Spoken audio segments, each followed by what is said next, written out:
దుర్గ గారు నమస్కారం అండి. నమస్కారం. హనుమాన్ చాలీసాలో ఇప్పుడు 4వ చౌపాయి వివరిస్తారా? తప్పకుండానండి. కంచనవరణ విరాజ సువేశ కనన కుండల కుంచిత కేశ. 4వ చౌపాయి అండి. కంచనవరణ అంటే హనుమంతుల వారికిట బంగారం వంటి శరీర ఛాయటండి. అద్భుతం. మెరిసిపోతూ అంటే 16 వన్నెల బంగారు కాంతులతోటి ఉంటారట ఆయన శరీర ఛాయ. ఏంటో 16 వన్నెల బంగారం, 16 వన్నెల మెరుస్తూ ఉంటుంది బంగారు వర్ణంలో ఆయన. కంచన వరణ విరాజ సువేశ, చక్కగా దివ్యమైన వస్త్రాలు అంటే తెల్లటివి అందమైన వస్త్రాలు ధరించి విరాజ సువేశ ఎప్పుడు హాయిగా కూర్చుని ఉంటారట, ప్రకాశిస్తూ ఉంటారట. అలాగే చెవులకు కానన కుండల కుంచిత కేశ, చెవులకి అందమైన మెరిసే కుండలాలు ధరించి ఉంటారట. కుంచిత కేశ, ఆ ఉంగరాల జుట్టుని చక్కగా దువ్వుకుని ముడిపెట్టుకుని చూడగానే మనకి దివ్యత్వాన్ని కలిగించేటట్టుగా హనుమంతులు వారు ఉంటారు అని చెప్తున్నారు. అంత తేజస్సుతో తెల్లని శ్వేత వస్త్రాలు కట్టుకొని బంగారు కుండలాలు ఉంగరాల జుట్టు అంటే కళ్ళకి కట్టినట్టుగా చెప్తున్నారు. చక్కటి వేషధారణ ఎంత ముఖ్యమో అనేసి మనకి హనుమంతుల వారు ఈ రోజున మనకి వేలకు వేలిచ్చి ఎలా తయారవ్వాలి, బాడీ లాంగ్వేజ్, వస్త్రధారణ ఎలా ఉండాలి అని మనకి కోచింగ్ క్లాసెస్ చెప్తుంటే, హనుమంతులు వారు మొదటిసారి రాములు వారిని కలిసినప్పుడు ఒక పండితుడి వేషంలో వెళ్తారు. పండితుడు కోతిలాగా వెళ్తే ఆయనకి నమ్మకం వస్తుందో లేదో అని. ఎప్పుడైతే రాములు వారు మెచ్చుకున్నారో, ఇక నాకు కోతి వేషం వచ్చినా ఈయన ఇంత మహానుభావుడు నన్ను తెలుసుకున్నాడు అనేసి అతని స్వభావం తెలిసిపోయింది అని చక్కగా సుగ్రీవుడి దగ్గరికి తీసుకెళ్లారు. అంటే ఫస్ట్ అపీరెన్స్ అంటాం కదండి. మొదట మన అవతల వాళ్ళకి కనిపించేటప్పుడు మన వేషధారణ కానివ్వండి, మన యొక్క జుట్టు కానివ్వండి, ఎలా దువ్వుకున్నామో, ఎలా ప్రజెంట్ చేసామో, ఎలా నడిచామో అనేది ఎవరి దగ్గర మనం నేర్చుకోవచ్చు అంటే సాక్షాత్తు మన హనుమాన్ వారి దగ్గర. అంటే ఆ రోజుల్లోనే అవన్నీ కమ్యూనికేషన్ స్కిల్స్ అన్ని చెప్పేశారు. అందుకనే ఆయన్ని కాంచనాది కమనీయ విగ్రహం అంటాం, బంగారం లాంటి వారు. ఈయనట సూర్యుడికి ఫలం అనేసి ఈయన వెళ్తుంటే అక్కడొక సూర్యుడు ఉన్నాడు, ఇక్కడి నుంచి ఒక సూర్యుడు వెళ్తున్నాడు. అంటే బాలార్కయుత తేజసం అంటే చిన్న సూర్యుడు వెళ్ళిపోతున్నాడా ఏంటి ఆకాశంలోకి అన్నంత గొప్పగా, అటొక సూర్యుడు ఇక్కడ చిన్న సూర్యుడు అన్నట్టుగా అనిపించాడు. అంత గొప్పగా, అంత తేజస్సు. సూర్యుడు కూడా ఒక వరం ఇచ్చారట, నా తేజస్సులో 1% శతాంశ నీకు కూడా తేజస్సు ఇస్తున్నాను హనుమా అనేసి. అందుకని ఎప్పుడు ఆయన తేజస్సుతో ఉంటారు. అంటే సూర్యుడి దగ్గర నుంచి కూడా ఒక వరం తీసేసుకున్నారు, తేజస్సు అనే వరం. తర్వాత అయిన కానన కుండల కుంచిత కేశ, ఈ కుండలాలు ఎలా ఉన్నాయి, ఎలా వచ్చాయి అంటే చిన్న కథ ఉందండి. వాళ్ళకి ఎప్పుడైతే అంజనాదేవి కడుపుతో ఉందని తెలిసిందో, వాళ్ళకి ఎప్పుడో ఒక భయం అనమాట, నన్ను మించిన వాళ్ళు ఎవరైనా వస్తారేమో అని. అంజనాదేవికి ఒక ఇనప రసాయనం లాంటిది ఒకటి పంపిస్తారండి, కరిగించి, ఇనుము కరిగించి ఒక లోహాన్ని ద్రవంలాగా చేసి ఆవిడకి ఏదో కావాలని, మంచిది నీకు అని పంపిస్తారు. అంటే కుతంత్రం అంటే ఏంటి, కడుపులో ఉన్న హనుమ ఉండకూడదు, ఆ తల్లికి ఏం జరగదు కానీ పిల్లవాడు శిశువుకి హాని జరగాలి అని. అయితే వాయుదేవుడికి అది తెలిసి దాన్ని ఆయన మార్చి ఆ ఏదైతే లోహం కరిగించి పంపించాడో అవి ఆయనకి కుండలాల్లాగా అయ్యేటట్టుగా చేశారట.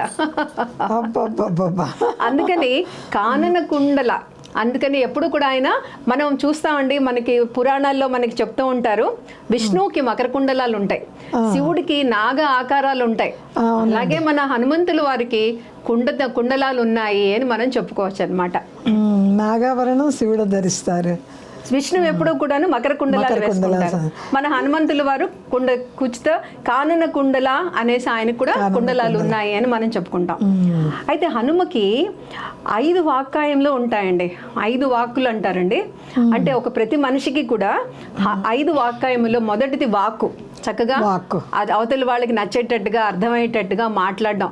హనుమంతుల వారికి మనము సుగ్రీవుడు పంపించినప్పుడు రాములు వారితో మొదటిసారి మాట్లాడినప్పుడే రాములు వారు ఇటువంటి మంత్రి ఉంటే సాధించలేనిది ఏమీ లేదు లక్ష్మణ, మనం ఇతనితో వాళ్ళ రాజుతోటి మనం మిత్రుడిగా మనం చేసుకోవచ్చు అన్న ఒక సందేశాన్ని లక్ష్మణుడికి కలిగిస్తారు. మైత్రి భావం కలుస్తుంది. అంటే అంత చక్కగా ఆయన నవ్యవ్యాకరణ పండితుడు మాట్లాడారు వాక్కు. అలాగే రెండవది వర్చస్సు. మనం ఎప్పుడు కూడా దేవుణ్ణి కానివ్వండి ప్రార్థిస్తూ ఉంటాము, తర్వాత తపస్సు చేస్తూ ఉంటాము, లలితా సహస్రనామాలను చేస్తూ ఉంటే మొహంలో ఒక ఒక మంచి వర్చస్సు వస్తుందండి. అవునండి, భక్తుల మొహంలో ఒక ఆధ్యాత్మిక వెలుగు కనపడుతూ ఉంటుంది. మరి ఇన్ని వేదాలు శాస్త్రాలు చదివిన హనుమంతుల వారికి ఎప్పుడు కూడా తేజస్సు వర్చస్సు ఎప్పుడు ఆయనతో అలా మెరిసిపోతూ ఉంటారండి. ఆ తర్వాత వినయం, 5వ వాక్యంలో 3వది వినయం. అంటే మనం చూస్తాం ఎప్పుడు కూడా నేను దాసుణ్ణి, దాని వినయంగా ఆయన ఎన్ని గొప్ప పనులు చేసినా నేను దాసుణ్ణి అని ఎంతో వినయంగా ఆయన చెప్పుకుంటూ ఉంటారు. అలాగే విద్య, ఆయన్ని మించిన విద్య, అటు సూర్యుడి దగ్గర లౌకిక విద్య, అటు రాముల వారి దగ్గర ఆత్మవిద్య, అనేక విద్యలు నేర్చిన, అంటే శాస్త్రాలను వేదాలు అన్నీ చదివిన సర్వ శాస్త్ర పారంగతుడు హనుమ. అన్నిటికీ మించి ఇప్పుడు మనం ఆయన 5వ వాక్యంలో వస్త్రధారణ అంటే ఆయన కంచనవర్ణ విరాజ సువేశ, అలా మెరుస్తూ బంగారు వన్నెలో ధవళకాంతులతో తెల్లటి వస్త్రాలు ధరించి సువేశ, ఇంకా చిన్న చిన్న ఆభరణాలు పెట్టుకుని ఎంతో దివ్యత్వంతో చేతులెత్తి నమస్కరించాలి అన్నంత గొప్పగా ఆయన విగ్రహం ఉంది. ఆ కానన కుండలు, ఆ కుండలాలు, అలాగే ఆ ఉంగరాల జుట్టుకి చక్కగా ముడి వేసుకుని చక్కగా ఉన్నారు హనుమంతుల వారు దివ్యత్వంతో అని చెప్తున్నారు అనమాట. అంటే మారుతి, మీరు చెప్తూ ఉంటేనే ఆయన సాక్షాత్కారం జరుగుతూ ఉందండి. అందుకే ఎప్పుడు కూడాను వస్త్రధారణ, వినయము, వాక్కు, వర్చస్సు ఇవన్నీ కూడా మనకి ఎప్పుడు చాలా ముఖ్యం అండి. మనము అవతల వాళ్ళతో మాట్లాడేటప్పుడు, ఇంటర్వ్యూకి వెళ్ళేటప్పుడు కానివ్వండి, మనకి పెళ్లి చూపుల్లో మీరు అమ్మాయిని పెళ్లి కూతుర్ని ఎంత చక్కగా తయారు చేస్తారు. సో ఇవన్నీ సాధారణంగా మనం తీసుకునే జాగ్రత్తలు. ఇవన్నీ మనము ఒక లైఫ్ లెసన్ నేర్చుకోవాలి, ఒక పాఠం నేర్చుకోవాలి అంటే మనకి హనుమంతుల వారు ఎలా ఉన్నారు అని ఈ చౌపాయిలో చూస్తే మన చక్కగా అన్నీ కూడా మనకి తెలుస్తాయండి ఎలా ఉండాలి అని. అందుకని మారుతి మాలాధరి మంగళ రూప జై హనుమాన్, మారుతి మాలాధారి మంగళ రూప జై హనుమాన్ అంటూ నెక్స్ట్ చౌపాయికి వెళ్దామండి. చాలా చక్కగా వివరించారండి. జై హనుమాన్. జై హనుమాన్. దుర్గ గారు, ఈరోజు మన సదాశివ కుటుంబ సభ్యుల్లో ఎవరింటికి అమ్మవారు వెళ్తుందో చెప్పండి. తప్పకుండానండి.